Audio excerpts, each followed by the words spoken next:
People's ideas are unreliable things, and I'd be surprised if we're right even half the time. Those are the words of Taiichi Ohno, who's regarded as the founder of the lean movement. Ohno was talking to his production managers at Toyota about situations that crop up on the factory floor.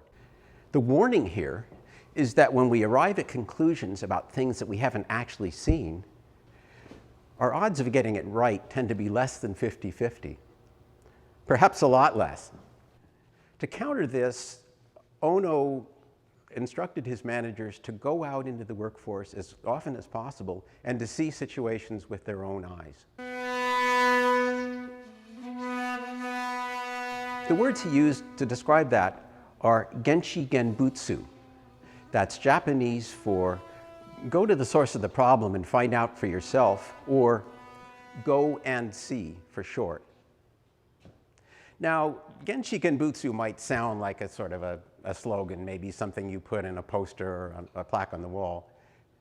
But Ohno meant it to mean much more than that. You see, when you look at the work he was doing, it becomes clear that genshi genbutsu is actually a radical idea that flies in the face of conventional business practice.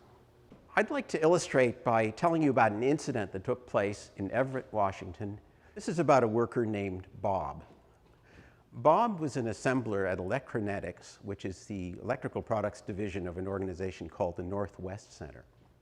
Bob has developmental disabilities, and the Northwest Center was set up to provide employment for people like Bob. The way they did that was they ran two kinds of businesses. Businesses that operated at a profit, and then businesses that ran at a loss in order to accommodate workers like Bob. Bob's job there was to assemble brushes for electric motors. Brush is the electrical contact point. After Bob had been on the job for a few days, a problem emerged. Bob was making defective brushes. His supervisor was aware of his condition, and to counter this, he did what he normally did in these situations. He assigned an inspector to check all the brushes that Bob was making.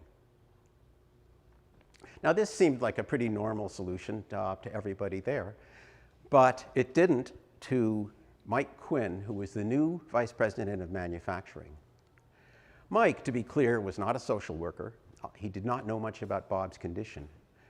Mike was a veteran production manager with 30 years experience in the steel industry, and also a lean expert. Mike had been hired as part of a bold mission to see if Northwest Center's divisions, all of its divisions, could be run profitably regardless of the capabilities of the workers. Mike was convinced it could be done, and his secret weapon was genshi genbutsu. Now, when Mike heard about the situation with the defective brushes and how that had been handled, he did exactly what he would have done in any organization. He asked the supervisor to go and observe Bob and see if he could find out why Bob was making defective brushes. So the supervisor went and observed and came back the next day with some interesting observations. First of all, Bob was making about 6 defective brushes a day, consistently. And they all had the same problem. The screws holding them together weren't tightened. So the question was why? And Mike asked the supervisor to go back, spend some more time, and see if he could find out. So the supervisor went back, and after a while, something happened. The battery on Bob's drill ran out.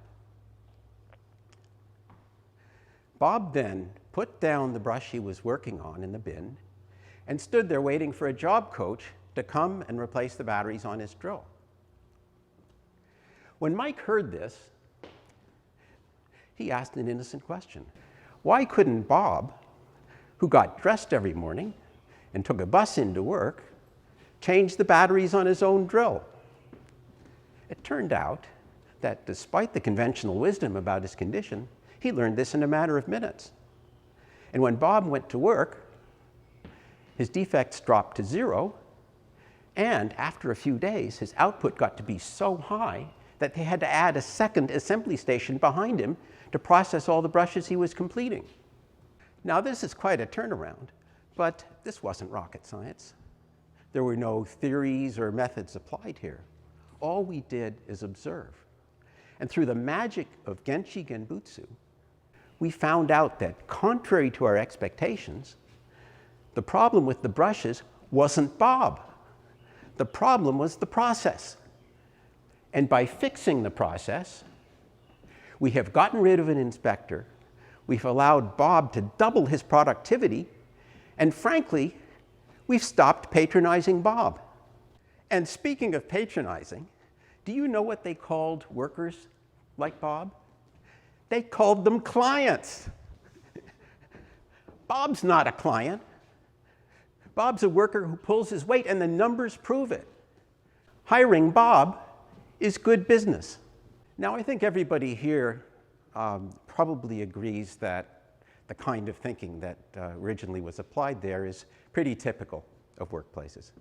And I think we're not offering any revelations here when we say that decisions based on incomplete information and preset ideas are pretty widespread. What's valuable about this story is it shows us the possibilities. Imagine how the world would change if every organization embraced the spirit of Genchi Genbutsu and practiced it every day. Imagine what the impact of that would be.